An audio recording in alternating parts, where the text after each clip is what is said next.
Hey guys, heads up.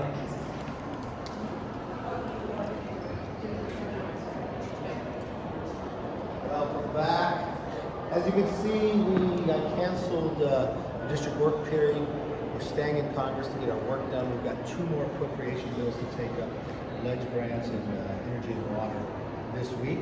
We want to continue to finish all of our work. We've got a short time period here, about 45 days to get our work done. That's my entire focus. Hopefully the Senate will bring up an appropriation bill.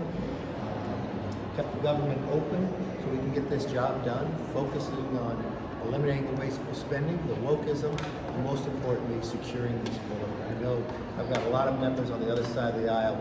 I was on a Sunday show this weekend, and following me was the governor of New York. She brought up the border, how it's wider, a much different position than what the president is in. So I think the people across the country want to see this border secure. With that, Mr. Speaker, do you expect that Democrats will be needed to help you in the motion to vacate vote?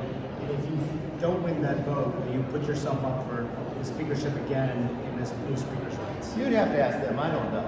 I'm just going to focus on doing the work I'm supposed to do. I think this is a question to the institution itself. I know in the past the other leaders together all believe that this should never be in play, but I'm not worried about it. I've done my job. I'll continue to do my job. Where do you feel like If there's going to be a vote on that, would you prefer it to happen tonight, or would you like to see that happen in the next 48 hours? I don't worry about that. I'm more interested in getting the appropriation bills passed. where do you feel your support is right now in the conference? I feel my support's very strong.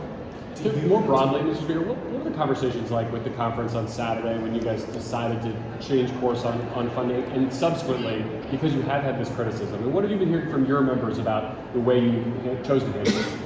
Well, I've heard a lot of criticism frustrated inside the conference about having the most conservative stopgap measure that would secure the border and cut spending, and we couldn't pass it.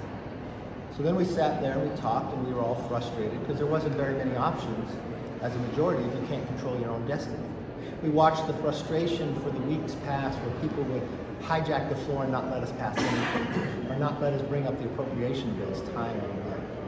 So then we're sitting here about ready to go into a shutdown where you're going to have to look at the men and women who serve in the military, the men and women on the border, that they're questioning whether they're going to get paid. The challenge with the FAA, because the House has passed the FAA bill and the Senate again has not done anything there. So there are very few options to do. And listening to everybody, they elected me to be speaker, so I made a decision. I thought it was best to keep the government open while we finish our work. There you You go. look inside the troops' eyes, and how are you going to tell them they're not going to get paid when they're risking their lives? Because the Senate hasn't done their jobs and we haven't finished ours. So we'll move forward and make sure we got that done. And it was a gamble to do it. There was no guarantee that the Democrats would vote for it. You saw them scramble. Don't know whether we had enough vote, no time to whip it. But you know, at times in places like this, I need to make decisions. I made a decision and went with it. I stand by my Mr. Speaker, decision. do you intend to speak to Jeffries about the motion to vacate over to Democrats? I haven't talked to Jeff. I did talk to Jeffries the day we had that vote out of it. Mr. Speaker. Yes, sir. Sir, do you have enough votes to pass these appropriations bills coming up next? I don't know. I would have thought you'd have enough votes to pass a continuing resolution with government about to shut down, where you're securing the border, you're cutting spending, and you couldn't get enough votes for that. So each day is a different day. I'll work through it. The Yeah. president has implied that you made a promise about appropriating funding coming to the floor. I don't think the president implied that at all. I hadn't talked to the president. What I have always said before, I am for weapons for Ukraine. That's how I have voted.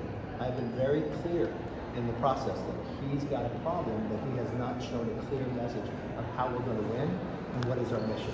I've asked, and what we promised is bring your people down to talk to our people where we're going.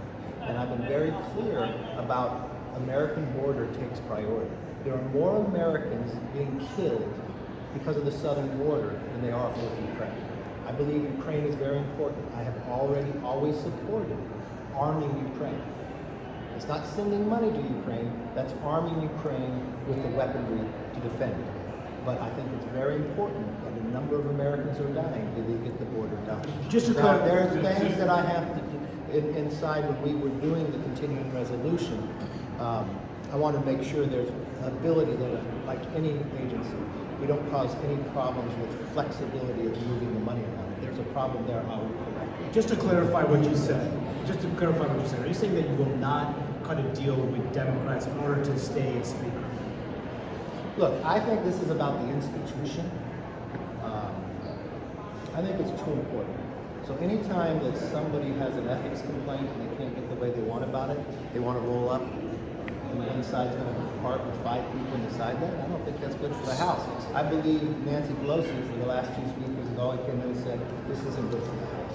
I have to correct it. So Are you going to If change you, the end law? up having this motion to vacate, if you win on a motion to vacate, do you think that silences this block of people who held up the floor, frustrated your conference? I mean, do you kind of want to win that vote to prove this point?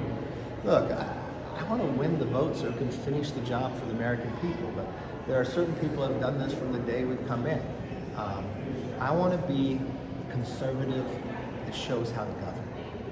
I think that's important to the country. I think that's important to our party. And most important, to get this job done. Unfortunately, if we sit around and wait for the Senate, nothing has happened. They have Democrats there that don't want to do anything. I want to be a conservative that governs. That's why we put the most conservative stopgap measure that would secure our border and cut funding, cut the spending, and we couldn't get enough. You've got to be able to govern if you're a conservative. Do you think you'll change the motion to vacate rule when you try to do that? Talk about it. I'm focused on getting the job done. I'm proud of the record of what we've been able to accomplish so far. We've got a lot more to do, and I don't have to worry about the other things. Do your job, and good things will happen. Do you think you'll open up a Thank you, rule? Mr. Speaker. Thank you, Mr. Speaker. Thank you.